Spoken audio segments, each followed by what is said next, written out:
It is Tuesday, April 22nd, Earth Day. Coming to you from the shop in some gorgeous weather. It's about 78 degrees out there at around 3:10 p.m. Gorgeous, just stunning out there. Lots of people walking around town. Even had a few people in the shop earlier, like right at 12, who were just out for their lunch break, obviously stopping in. So that was lovely. What I also had was a great big delivery. I didn't get to talk about this yesterday because Margot was being insane, but I didn't get a UPS delivery yesterday. Hopefully not restarting this whole not getting deliveries on Monday, but the shop was listed as closed because we were listed as closed Friday, so somebody at the center marked us as closed for Monday. It did not say next day on my delivery form. It said something much stranger, which is why I think it's not the same issue. Benny also said that he marked us for Friday the way you normally mark, just a one-day thing, and he doesn't know who did Monday, so I don't know. But because of that, we did not have all of our new books. I added, how many? 1, 2, 3, 4. Yeah, I ordered 4 more titles to the shelf. A whole bunch of people got subscription things, like 5 other books for subscribers. A whole bunch of stuff that I've been unpacking and dealing with. Separated out DC's. That's right, we got DC's free comic book day books. Separated those. Got a big restock of wonderful DC YA stuff. Some other stuff, Vagabond Volume 1 got restocked. All sorts of good things that I had to deal with before I could look at the new books. And, like I said, we got 4 more new books. That was the reason I waited. So, between all of that, I've had a bit of a day. Also finished Tirza's tuition assistance from New York State, not the federal tuition assistance, but the state assistance on the TAP website, tuition assistance, whatever P stands for, program. And that was very frustrating. A lot of little annoying things on the website and how it works. So all sorts of things that have kept me busy. Unfortunately, the thing that really is in my head is that we're not making a lot of money. Now, again, I could have people in from like 5 to 8 p.m. nonstop because it's so gorgeous outside, and we'll make a whole bunch of money, and that would be very lovely. But I'm really trying to ride a tight line here about what we get and what we pick up. So it's getting nerve-wracking. I definitely have a couple of books that we got in April. That I had hoped we would get more interest in, but we didn't. Similarly today, there's a whole bunch of books that I got a bunch of copies of that I hope we'll move a lot of copies, but I don't know. So let's, before we take much longer, let's look at the new books we've got. We got a brand new Bluey book. Bluey Bedroom. If you don't know Bluey, this is a really adorable episode of the show where there's an empty room in the house and Bluey decides to move into it. The two sisters keep going back and forth until they realize they don't want to be in separate rooms. It comes in a really nice soft cover and then board book inside. Another Bluey thing, we got a Bluey coloring book, Cheese and Crackers. Cute little Bluey scenes to color. Parable of the Talents, the great Octavia E. Butler's Parable of the Sower, was adapted about 4 or 5 years ago by Damien Duffy, John Jennings, and David Bram. Really beautiful job.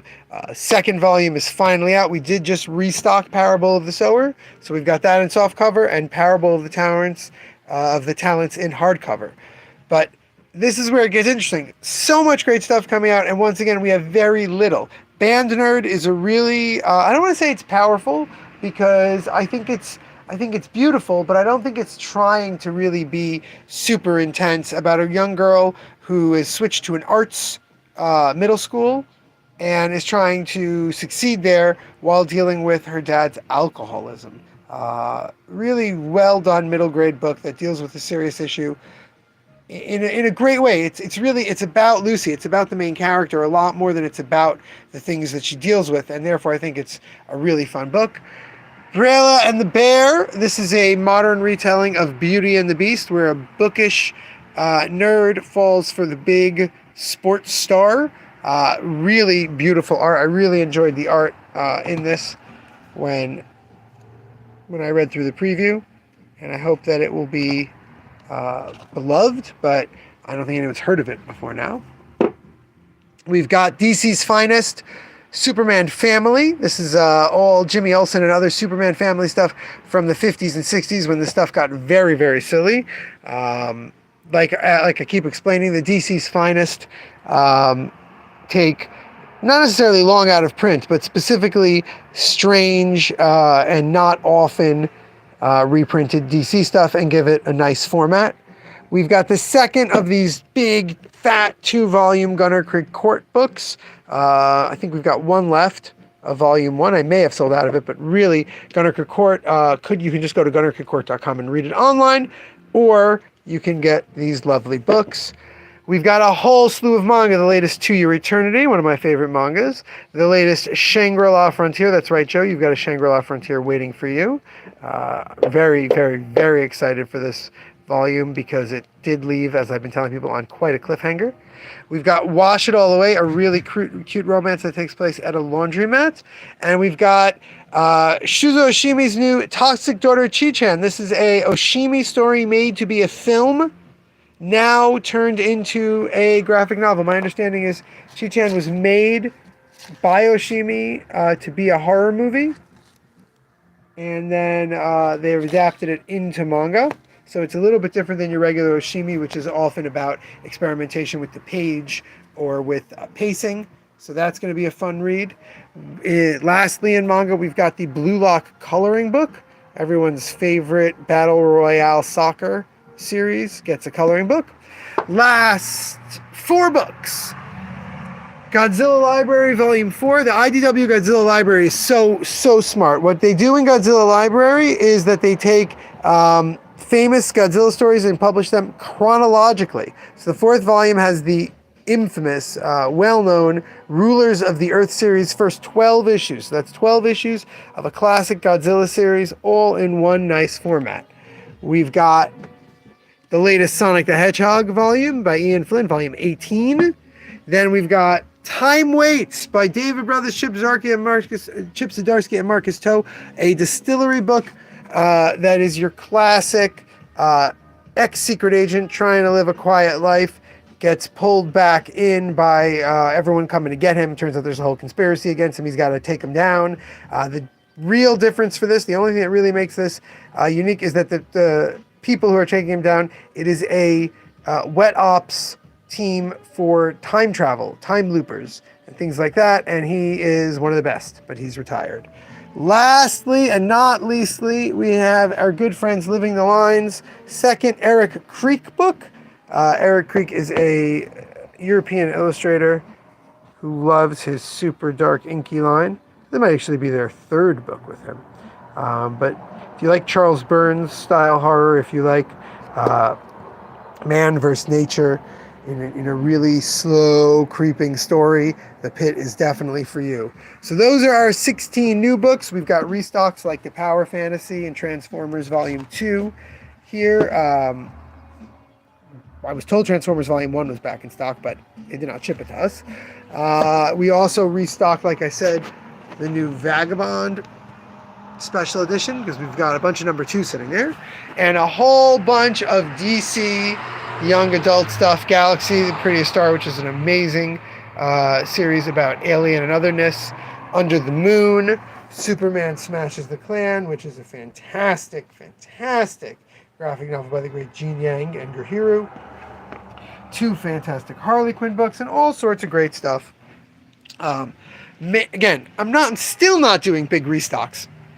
Almost every restock that you have seen in the last 2 or 3 weeks, maybe month, since I started getting them in the middle of March, almost every one of those restocks is because either we have later volumes of the series that sell well, or there was a slight discount or clearance, so I got popular titles from those things. Unfortunately, with the month of April and all of our closures, I am just insanely nervous about the level of sales that we have. We will be holding on by our fingernails until Free Comic Book Day, Sunday, May 4th. But after that, you may have to keep an eye out for some pretty downer announcements. Joe, that does not mean go buy, order more things from us. That means just hold on. I still have not heard from my friend about Mega Brain Comics in the Hudson Valley as to why they are choosing to discontinue getting new books. But I'm still going to assume that my logic on that discussion last Thursday, is the reason why. More than anything, though, I think what is most important is that people come out and buy some books. Anyway, tomorrow we will look at all the new single issues. We got a new Absolute Wonder Woman 7. What else? What else is tomorrow? Oh, the next One World Under Doom novel is out. We got the next part of Hush, Batman 159. Oh, second issue of Absolute Martian Manhunter. Yeah, just great stuff. So come back tomorrow around the same time. We will look at all those new single issues. And until then, remember, damn it, babies, you gotta be kind.